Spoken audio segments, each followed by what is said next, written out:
Let us ask you an inquiry: what number photographs of the Earth have you seen? By photographs of the Earth, we aren't discussing photographs taken from the upper climate or the global space station. We mean photographs taken from space or some other planet. For a great many people, the appropriate response would be a couple. One of those photographs will likely be the acclaimed Blue Marble, which was shot by Apollo 17 space explorers in 1972. Nonetheless, the mainstream Blue Marble is only one of only a handful few amazing photographs of the Earth out there. We have 10 more here, most of which you've never observed. On the 19th of July 2019, NASA's Cassini space test shot a stunning photograph of Earth from Saturn.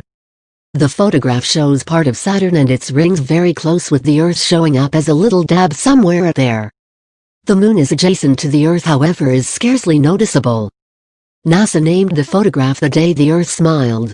The day the Earth smiled is viewed as extraordinary compared to other photographs of Earth. It turns out wonderful on the grounds that Saturn obstructed the Sun, which would have projected shadows on Cassini's field of view and wrecked what would have been an ideal shot. Notwithstanding its prevalence, this photograph is only one of the numerous photographs Cassini shot from Saturn. In 2006, Cassini caught a photograph of the Earth with parts of Saturn's rings in the frontal area. That photograph is known as the Blue Orb. It's cool as well, yet not as cool as this one. Cassini additionally snapped another picture of the Earth and Moon on July 19, 2013. The Moon is obvious this time, however Saturn's rings are not. Number 9. What's the farthest photograph ever taken Earth? That is a pale blue dot, which was shot by NASA's Voyager 1 space test on the 14th of February 1990. The photograph shows the Earth as an extremely small spot in the upper portion of a beam of daylight that runs from the top to the lower part of the photo.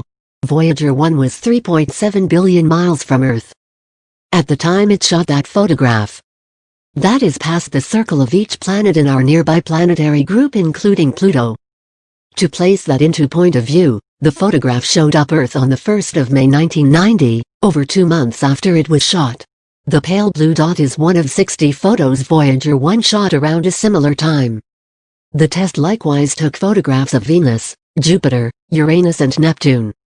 It didn't snap a picture of Mercury on the grounds that the light produced by the planet was overpowered by the more splendid light from the Sun.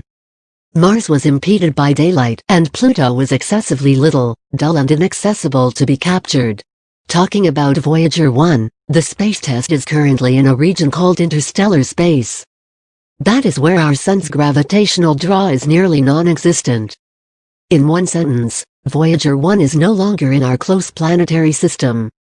We shouldn't expect any more photographs from it either, since it killed its cameras just subsequent to taking those photographs. Number 8. On Christmas Eve 1968, the 3-man team of Apollo 8 turned into the principal people to venture out to the Moon. They didn't arrive on the Moon, yet just circled round it prior to getting back to Earth. Be that as it may, their flight would have an enduring impact, especially on the establishing of ecological activism. Environmentalism wasn't generally a thing until Apollo 8 crew member astronaut William Anders shot a huge photo of the Earth ascending from the Moon. The upper portion of the Earth was brilliant blue, while the lower half was totally dark, as though it were non-existent. The dry, sun-baked surface of the Moon is obvious in the foreground. That photograph was named Earthrise despite the fact that it isn't the primary photograph of the Earth ascending from the Moon. 3. That honor has a place with a comparative photograph shot 2 years sooner. The picture taker was definitely not a human, however the Lunar Orbiter 1, a space test NASA sent to consider the Moon. The 1966 Earthrise photograph seems as though Anders' Earthrise, aside from that it was grainy and shot clearly. Little miracle it didn't have a similar impact as Anders' more clear and shaded photograph.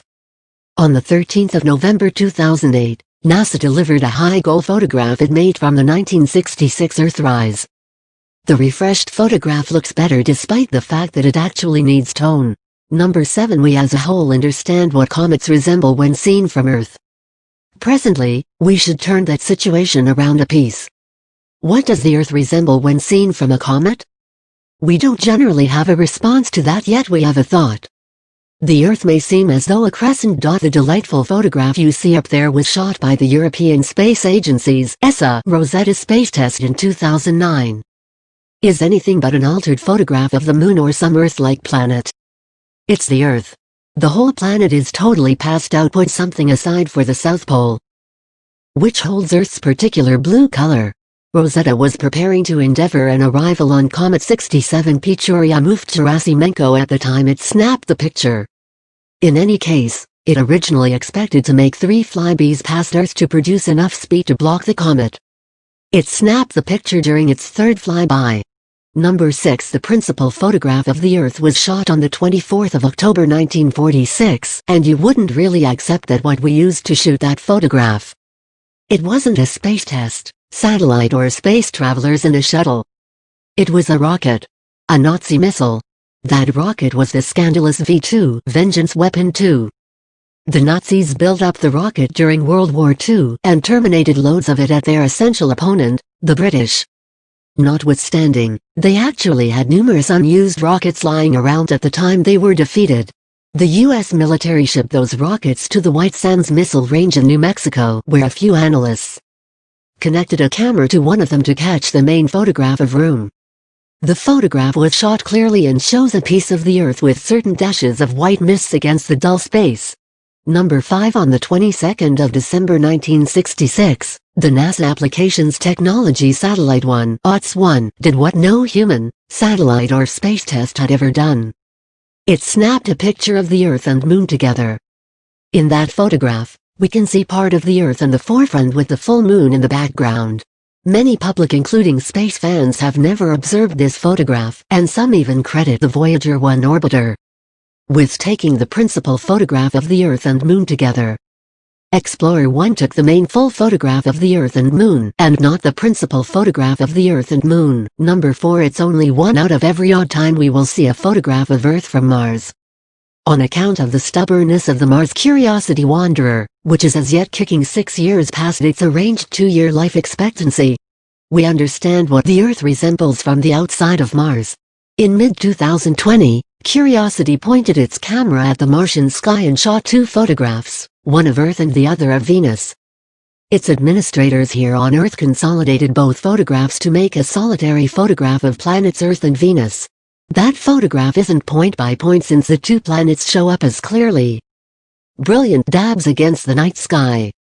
Discussing splendor, would you be able to think about why Earth and Venus were brilliant despite the fact that the stars are nearly invincible?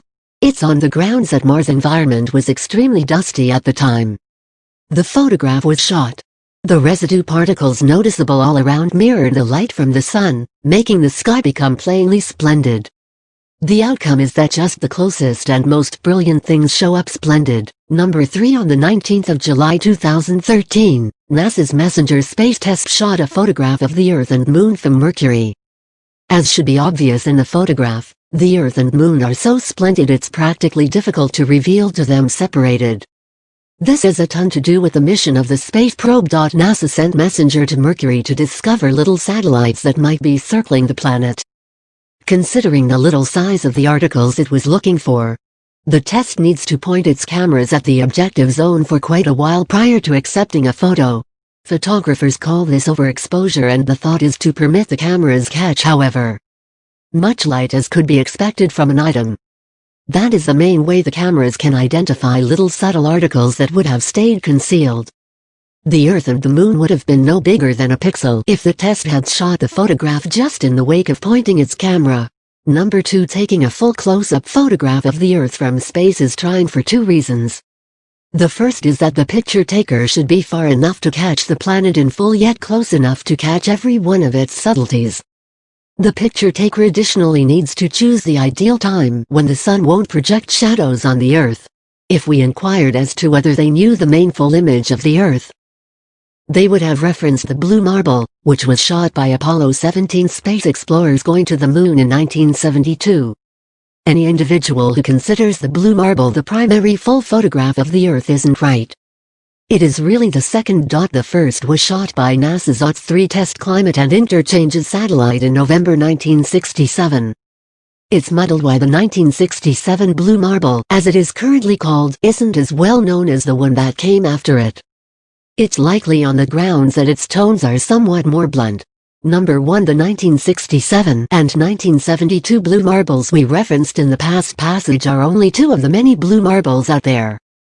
The most recent Blue Marble was shot in 2015, and it's known as the 2015 Blue Marble. The 2015 Blue Marble should have been shot before, however was postponed in light of the fact that Republicans and Democrats couldn't locate a center ground. Trouble started in 1998 when Vice President Al Gore uncovered NASA was wanting to dispatch a satellite to take a full photograph of the Earth. Conservatives restricted the program and nicknamed the satellite GORISAT, a joke on Al Gore's name. The two players stayed in contradiction until George W.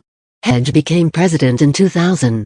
Bush's organization requested that NASA eliminate the cameras on the satellite, yet NASA clarified that the satellite and cameras would perform different undertakings separated from taking photographs.